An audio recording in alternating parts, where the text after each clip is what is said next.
Bonjour et bienvenue sur le podcast Murmuréquin.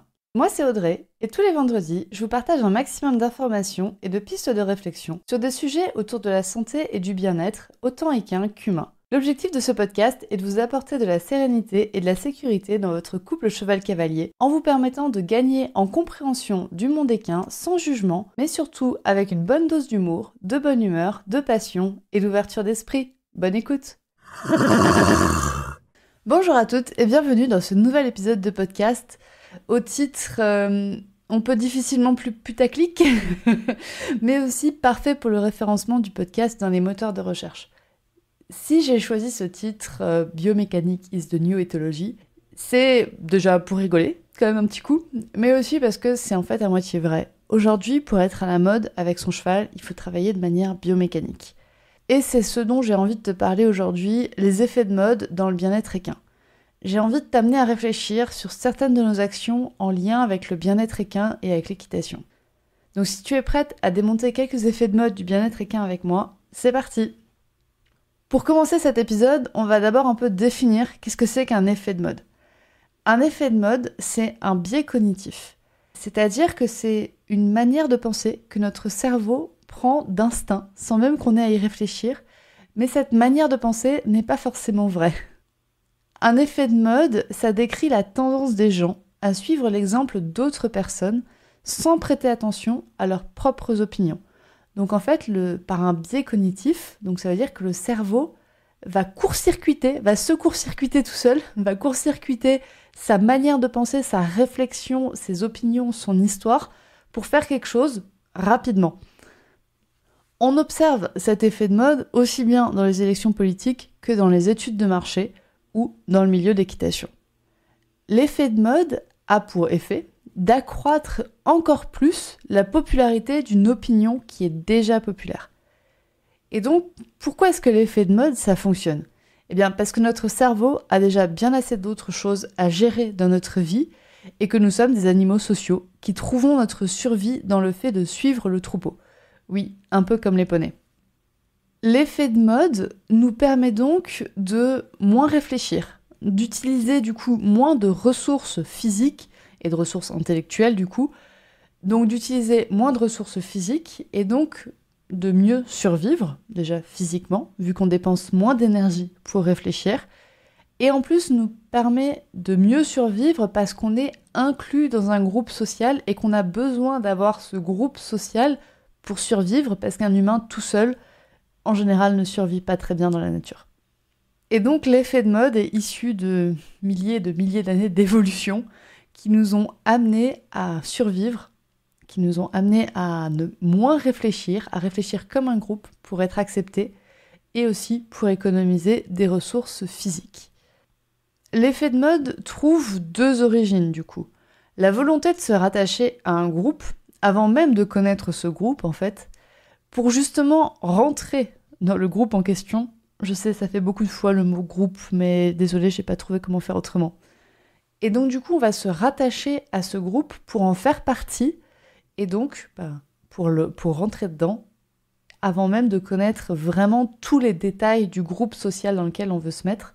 Mais toujours est-il que ce groupe nous donne l'impression qu'on pourrait survivre le mieux possible. Et en général, la survie, elle est faite quand la majorité, en rejoignant la majorité. Donc du coup, on va rejoindre l'opinion de la majorité des personnes, du groupe majoritaire. Et la deuxième origine de l'effet de mode, c'est le mimétisme, non pas donc d'un groupe, mais d'une personne qui nous semble être comme nous. C'est-à-dire qu'on va voir une personne et on va se dire, tiens, elle a l'air d'avoir la même histoire que moi, je m'associe à elle. Par exemple, moi je suis une femme blanche, je viens d'une classe sociale médiane, j'ai fait un burn-out, j'ai été en école d'ingénieur, etc. Tout ça va faire en sorte que je vais m'identifier plus facilement à d'autres femmes blanches issues d'une classe sociale médiane, qui ont fait un burn-out, qui ont été ingénieurs, qui font du cheval. Et je vais chercher inconsciemment à imiter ces personnes en fait. Donc ce que vont faire ces personnes, je vais avoir tendance à vouloir faire la même chose. Et ce processus est totalement inconscient, en général. On a du mal à le rendre conscient, Parce que rendre ce processus de mimétisme ou de volonté de se rattacher à un groupe conscient, ça va nous demander des efforts physiques, ça va nous demander des efforts intellectuels, donc plus de consommation d'énergie et potentiellement une sortie du groupe, donc moins de chances de survie. Et c'est vraiment la grosse difficulté, et c'est pour ça que je vous fais cet épisode, c'est pour essayer de conscientiser un petit peu plus. Et donc si vous arrivez à conscientiser peut-être certaines de vos actions qui sont en fait issues d'un effet de mode, et ben potentiellement vous y gagnez en réflexion, vous y gagnez en autonomie, et vous devenez plus responsable de vos actes. Les effets de mode peuvent être difficiles à retracer, parce que justement, ils ne sont pas forcément issus d'une seule personne, mais ils sont issus d'un nombre croissant de personnes. Donc il y a peut-être une personne à la base, une unique personne, mais c'est pas toujours le cas, et des fois c'est compliqué de retracer qui était cette personne, cette unique personne, qui a créé l'effet de mode qui l'a rendu public. Mais en même temps, dans le milieu de l'équitation, c'est compliqué de ne pas voir le lien entre Pat Parelli, Lassens, Andy Booth et l'avènement de l'équitation éthologique en France. Justement, venons-y à l'équitation éthologique avec les différents effets de mode observés dans le milieu du bien-être équin et de l'équitation. Dans les effets de mode, dans les pratiques équestres, on a en effet l'éthologie et l'équitation éthologique. Vous le voyez pas parce que c'est à l'oral un podcast, mais je mets des très très gros guillemets sur équitation éthologique. C'est pour clarifier le terme, enfin c'est pour donner un terme que tout le monde connaît, mais l'équitation en soi n'a rien d'éthologique. Il y a encore 15 ans, les pratiquants de l'équitation éthologique étaient peu nombreux en France. Puis il y a eu l'essor de cette discipline, notamment grâce à des cavaliers lambda, qui ont juste proposé, qui ont montré au grand public ce qu'ils faisaient, et le grand public s'est associé à ces cavaliers lambda, et aujourd'hui, tout le monde a au moins une fois pratiqué l'équitation éthologique, que ce soit lors d'un stage, lors d'un cours, avec une monitrice d'inspiration d'équitation éthologique, et quasiment tous les cavaliers ont eu un licol en corde entre les mains au moins une fois lors de leur pratique. J'en mettrai ma main à couper. Et des fois, même sans savoir utiliser ce licol en corde. Ça aussi, c'est un débat de l'effet de mode sur lequel on va revenir un peu plus tard. Et depuis quelques mois, on assiste à l'essor de la biomécanique. Dans le même fil que l'équitation éthologique, aujourd'hui, tous les cavaliers souhaitent travailler leur cheval de manière biomécanique. Comme si c'était une manière de justifier l'utilisation du cheval par l'humain, la biomécanique se veut au service de la santé du cheval et des tabous apparaissent quand un moniteur n'utilise pas la biomécanique dans son approche. Je ne connais personne aujourd'hui qui est capable de dire « Non, je n'utilise pas la biomécanique » et de ne pas se faire juger dans son équitation. C'est quasiment impossible de dire « Non, moi je ne veux pas utiliser la biomécanique dans mon approche, c'est impossible. Non, la locomotion des chevaux, j'en ai rien à faire. La manière dont ils se déplacent, j'en ai rien à faire. La posture, j'en ai rien à faire. » Forcément, cette personne qui oserait dire ça se retrouverait en fait rejetée du groupe social, se retrouverait critiquée, et donc potentiellement sa survie serait en jeu. Et moi, ce qui me questionne un petit peu, c'est cette rapidité de l'essor de la biomécanique. C'est-à-dire que avant les JO de 2021, on n'en parlait quasiment pas, en France en tout cas, et j'ai l'impression que suite aux JO, à l'utilisation du cheval, au grand public qui s'est rendu compte qu'en fait l'équitation, c'était pas forcément pour le bien-être du cheval, on recherche à donner une justification à l'équitation. On cherche à justifier l'équitation en disant que c'est pour le bien-être du cheval et que sans l'équitation, le cheval serait en moins bonne santé. Et on cherche à justifier ça notamment par la biomécanique en leur disant, on fait de la kiné équine, en fait, on est des entraîneurs de nos chevaux pour qu'ils vivent le plus longtemps possible en bonne santé. Et oui, c'est peut-être vrai, mais moi je vous invite à vous questionner quand même sur ce rôle de la biomécanique dans l'utilisation du cheval pour le cavalier. Est-ce que vraiment le cheval a besoin d'être monté de manière biomécaniquement correcte ? C'est vraiment quelque chose que je vous invite à questionner. Et pendant que vous questionnez ça, on va passer sur des pratiques de soins qui sont un peu des effets de mode qu'on voit de temps en temps qui ressortent. Et en ce moment, ce qui ressort, c'est notamment la phytothérapie, depuis quelques années en fait. Dans le même style que le licol en corde, il est aujourd'hui très fréquent de trouver un pot de plantes séchées dans le casier des propriétaires de chevaux. Une marque à 3 lettres a réussi à introduire ces produits beaucoup trop sous-dosés et à intérêts plus commerciaux que thérapeutiques dans quasiment toutes les écuries. Je vous mets au défi de trouver une sellerie collective dans laquelle il n'y a pas un pot de plantes séchées. Et si ce pot en plus porte le nom d'une marque à 3 lettres, bon bingo, jackpot. Dès qu'on aborde un problème de santé chez notre poney, il y a toujours quelqu'un pour nous proposer une solution à base de plantes. Oui, il a mal ceci, donne-lui des orties. Oui, il a mal cela. Ah, mais j'ai de l'aloe vera pour lui donner, tu vas voir, ça va être magnifique. Et là encore, ça me pousse à me questionner. À quel moment le cheval a eu besoin de nous pour prendre soin de lui?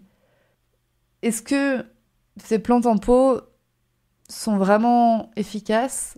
Ou est-ce que la vraie racine du problème se trouverait ailleurs, dans le management et dans l'utilisation qu'on a de nos chevaux? Et en prenant le problème peut-être à l'envers, en se questionnant sur comment faire en sorte pour que le cheval n'ait pas de problème de santé, notamment par son management et par son alimentation, je me dis que beaucoup de pots de plantes séchées pourraient ne pas être achetés en fait. Et par la phytothérapie, on a aussi tout ce qui est lotion de massage, crème massante, argile, post-effort. C'est impressionnant en ce moment toutes les sortes d'argile qui sortent et qui incluent plus ou moins de plantes dans leur composition. Ce qui nous amène à l'autre point, justement les massages, l'ostéopathie, le shiatsu. Ok, là je me tire une balle dans mon propre pied de shiatsuki, mais allons-y. Non, les chevaux n'ont pas forcément besoin de voir l'ostéopathe après chaque chute au paddock, ni le masseur pour aider à la récupération après leur concours de Club 3. Et encore une fois, je pense que ces pratiques voient leur essor aussi dans une justification de l'utilisation du cheval. Si on donne au cheval, il nous donne en retour. Donc si on lui offre des massages et des moyens d'être performant sportivement, notre cheval peut continuer à pratiquer son sport. Je veux dire, l'ostéopathie, en fait, il y a 15 ans, elle était totalement inconnue au bataillon. Et aujourd'hui, il est de notoriété publique que les chevaux doivent voir l'ostéopathe au moins une fois par an. Alors, à tous ces arguments-là que je vous ai donnés, à tous ces exemples que je vous ai donnés, vous allez me sortir un argument, un contre-argument. Bah oui, mais c'est pour la santé du cheval. C'est pour la santé du cheval. Oui. Oui, en effet, les effets de mode peuvent être très bénéfiques aux chevaux. En effet, je préfère voir un cheval qui est travaillé de manière biomécaniquement correcte, avec un mort simple, sans noseband, qu'un cheval qui est micromanagé au possible pour faire des grands mouvements de jambes sur une reprise de dressage. Forcément que je préfère aussi un cavalier qui va prendre des solutions relativement naturelles pour les problèmes de santé de son cheval, plutôt que de l'infiltrer à tout va pour pouvoir l'utiliser. Bien évidemment que quand on a un cheval qui est tout pété de partout, lui offrir des séances de bien-être, des séances de massage, d'ostéopathe, de shiatsu, ça va l'aider. Ça va vraiment l'aider à améliorer sa santé. Mais encore une fois, ce que je veux questionner ici, c'est quelle est l'origine de toutes ces pratiques qui émergent au fur et à mesure? Est-ce que l'origine de ces pratiques ne serait pas dans une justification de l'utilisation du cheval? Je n'ai pas la réponse.